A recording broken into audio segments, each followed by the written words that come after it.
how to set all Facebook photos to only me. So apparently, there is no way to set all photos on Facebook to only me at once, but you can do it album per album. So go ahead and open the Facebook application. Go to your profile page by clicking on your profile picture on the upper left part of the screen. On your profile, scroll down and click on the Photos tab beside the avatar or the music button. This will take you to your Facebook photo albums. Now click on the Albums tab to view all your photo albums. Now click on the album cover to open it. Inside each album, click on the three-dot menu icon in the upper right corner of the screen, and from the drop-down menu, select Edit Album. Now in the Edit Album window, you will see the Friends drop-down menu, which indicates who can see your post. Click on it and select Only Me from the options.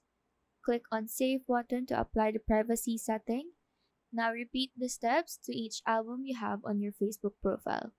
So that is how to set all Facebook photos to only me. Do let us know if this video helped you out, and if you have any question, feel free to drop them down below. Thank you for watching and have a nice day.